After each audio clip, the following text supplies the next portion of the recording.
Welcome to FLASHBACK, a podcast by the Okaloosa County Public Information Office. Get ready to dust the nostalgia off your sleeve as we talk with Okaloosa citizens who share with us how things used to be. I'm your host, Nick Tomachek. It's time to step into your imaginary DeLorean, tap your flux capacitor, and flash back.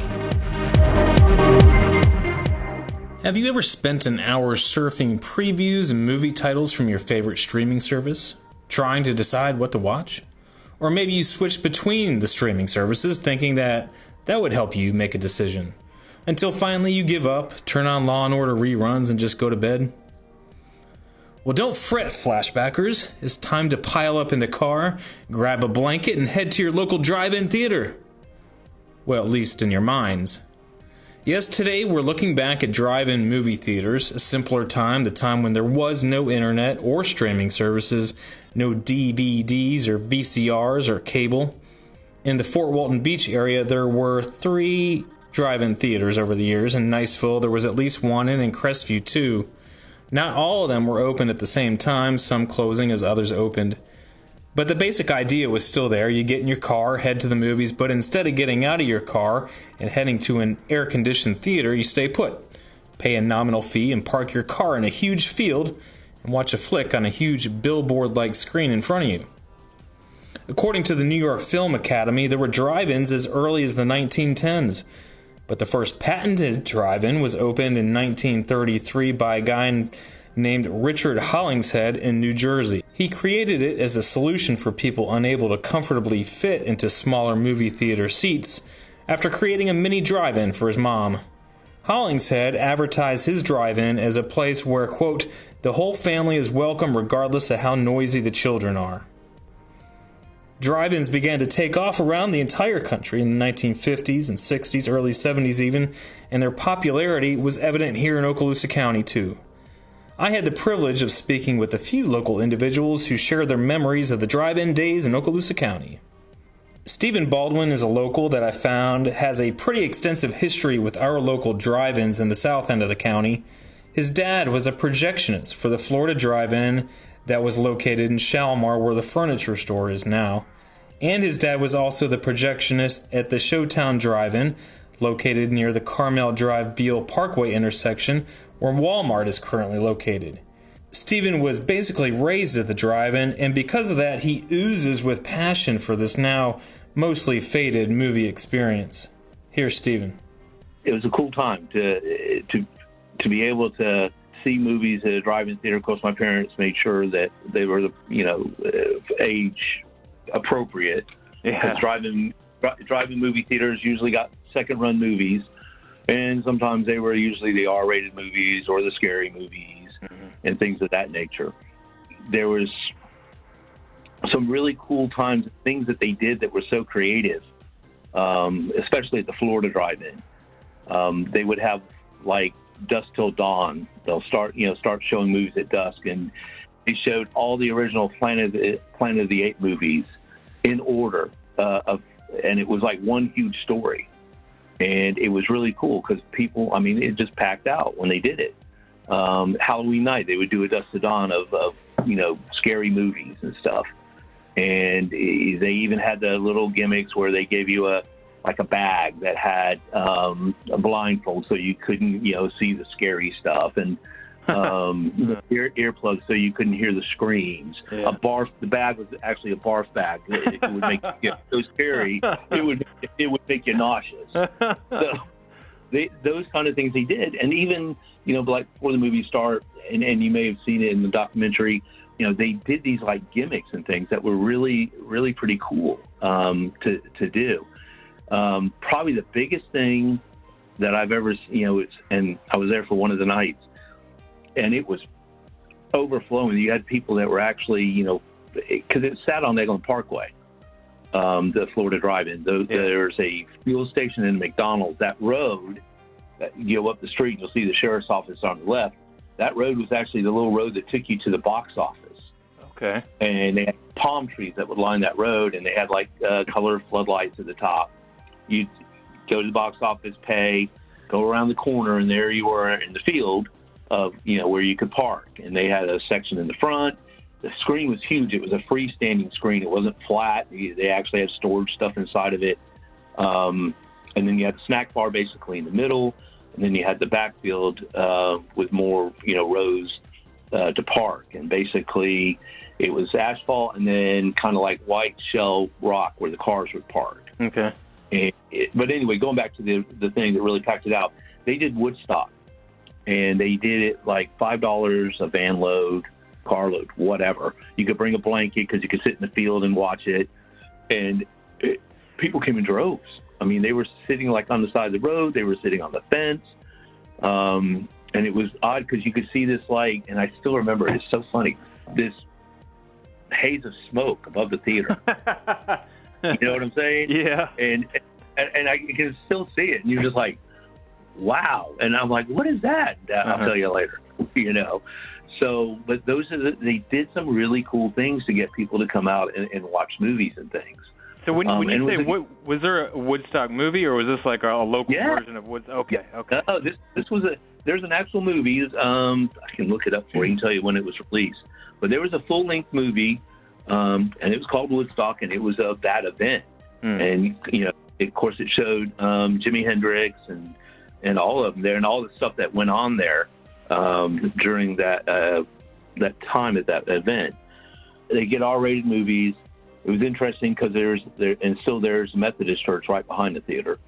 And my dad, and I was there for one of the times that, some of the deacons would come over to talk to my dad about, hey, you don't need to be showing these kind of movies, and my dad's like, well, are you going to support my family? But it just kind of fell into it because he had to support his family and stuff. And most of the movies were not bad, but you could drive by on Eglin Parkway and see a topless woman. Or, wow, really? The fence didn't cover the screen. Okay. You could see the screen. And thankfully then there wasn't a whole lot of traffic. Had there been more traffic like we have today, there'd probably be a lot of car crashes and some complaints. But the speakers were interesting as well because they were connected to wire. A lot of people thought it would be real cool to take them, cut the speaker wire and use them in their car or at home. And they were basically just a mono speaker. They were heavily clad metal. They were not plastic. And then others, either intoxicated or tired or just didn't think, because the speaker actually sat on the window of the car. You could wind the window up or it'd hang on the door inside. But people would try to drive off with them, and sometimes they would take the post with them or take the speaker or break their glass. Yeah. So it basically, my dad during the night was the movie projectionist. In the day, when the new movies came in, and they usually came in these metal containers that had a padlock on them and labels, either delivery truck or they'd arrive at the bus station. He'd have to go through, because they were on 20-minute reels, go through each reel, because if they were a second-run movie, there was a chance, because they had run so long in an indoor theater, that the sprockets on the sides of the 35-millimeter film could be broken. So he'd have to do like V-cuts. Yeah. And there were some that were just so sprocket-ridden, he'd spend hours and hours just getting it ready. So during that time, my two sisters and I would help. We'd check speakers. If they were not working, we'd just lay the speaker on the ground. My dad come out and replace it or try to fix it. If it was missing, we'd let him know how many were stolen or missing or whatever. And he had a fun little thing he did, and you were kids and we didn't fully understand, but we were happy with it. But today I'm like, really? He was like, okay, kids, if you find money, if it's coins, you guys get to keep it. But if it's bills, it comes to me. So it was a kind of a cool thing. But we got free popcorn and free drinks, and it was kind of like a family type of deal. And they would play. My dad would have music playing. It was like the Ventures Association, Elvis Presley. So I got a good background in music, which helped me a lot because I was in radio broadcasting for a number of years. I started at WNUE and went over to Holiday Broadcasting and then finished a career at Cumulus before going full-time in the sheriff's office. So it was great to have that kind of background in music and then movies because, I'm not bragging. I clean up in movie trivia. I know my music and I know my movies and stuff. So, and a little side story. My first R-rated movie, we were at a family get-together on July 4th, and my dad, of course, had to go to work. And he said, "Hey, I'm going to take Steve with me. He's got to see this movie. It's crazy. It's bizarre, but it's really awesome. You got to go." My mom's like, "What's it rated? R." "Really?" And he goes, "Seriously, he'll be okay. He's a teenager now. He's 15, 16 years old." So I went with him. And it was Death Race 2000, the original, starring David Carradine and Sylvester Stallone. And it was basically a movie about a transcontinental road race where they kill people for points. They had a point system and everything. And it was one of the most bizarre. It was like a train wreck or a car crash. You just couldn't take your eyes off it. And it had some nudity in it and stuff, but it was really cool. And I thought it was cool. My dad to, take me along with him to see that, because from then on I would go with him on the weekend nights and we'd hang out while he did his work and everything. But the Showtown Drive-In, which was off of Carmel, and it was huge. I mean, it was 2 big screens. The screens were freestanding, but they were skinny. They were just like flat, very large, very, very, very large. But I think the timing, I can't remember the name of the company, but I don't think they were seeing the end of drive-in theaters as we knew them, because they put a lot of money into it, and it wasn't open that long, and it didn't have that small town feel like the Florida drive-in had. So they had screen 1, screen 2, snack bar again was in the middle. This time the projectionist booth was on top of the snack bar, but they took a step further to thwart people sneaking in, and that was an issue they had at the Florida drive-in. It was more than just trying to sneak them inside the trunk of the car. They would just try to drive in through the exit. They actually, if people tried to come through the exit the wrong way, there were spikes, and it would flatten all your tires. If you exited, the spikes would go flat, and you could drive right through. But you were not coming in without losing your tires. So that's how they kind of thwarted that issue. And one of the other things they did at Showtown in Florida, and it was one of the suggestions by my dad, is that they put extra wiring underneath the post. So if they did drag the speaker post, it wouldn't sever the line, the wire itself. Gotcha.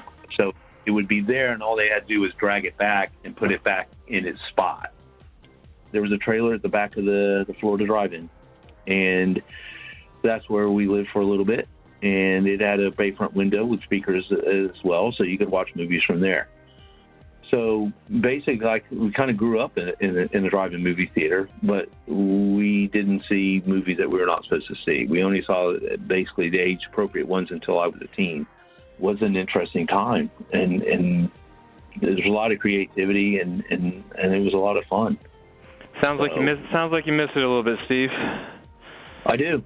I do miss it. I mean, I'd love for us to have a drive-in again. And, I thank my parents for it, and especially my dad. It's an experience we got to share. And, it was good. It really was. Sounds like some pretty good times he had. You heard that a big part of the drive-in experience was people trying to elude box office fees. Drive-ins actually had to keep people on staff whose sole job it was to keep people from sneaking in. These box office bandits would try to hop fences, drive in through the exit, hide in the back seat, and if you had a trunk, well, look out. This is Susan Davis talking about her drive-in experience with her late husband, Dennis Davis. You were at Showtown, is that right? Yes, went to Showtown, and I remember I think it was off Carmel. And at that time, I don't think the road was paved, though. And the only reason I think that is because of my first experience, my first date to Showtown with my then future husband was interesting. We pulled off the side of the road, and he's like, "Okay, get in the trunk." And I was like, "What?" He said, "Get in the trunk. If we get in, we won't have to pay." I was like, "What, you want me to get in this trunk?" It's a little trunk. You had a little Cortino. I think that's what it was called. And it was red. But I ended up getting in the trunk thinking, oh, this is great, and how do I get out of the trunk when I get there? So we're going through the drive-through to pay, and he tells the lady, someone in a car just like mine just put someone in the trunk of the car. And I wanted you to know that because I didn't want you to get it confused with my car. And I was sitting in the back thinking, oh, my gosh, I can't believe he just said that. I was thinking, well, boy, we're busted now. They're going to open this trunk. But they didn't. They told him they appreciated that. So we made it. And I don't even remember what the movie was. I think that was traumatic enough. Wow. But it was neat because, they had the speakers and you could pull in. I think I even remember taking the kids after we were married and had our little ones, taking them to the drive-in because you didn't have to have a sitter. Yeah. It was just worked out perfectly. I think it was in like 73 maybe, which is when we went to that movie. And I think it was even a horror movie. I'm not sure. But, that kind of set things in motion. That was pretty much the standard, I guess. So next time you guys went to the drive-in, he didn't even have to say it. He says, okay. No, you know what? That was the last time I got in the trunk of a car. And I doubt the cops are going to come knocking on your door now. I'm pretty sure the statute of limitations on the $3 movie have run out. So I'm sure it's run out by now. But I mean, it was neat just being there. You're in a car with your boyfriend, and it was exciting. You didn't even have to get out and snuggle up and watch the movie. That's awesome.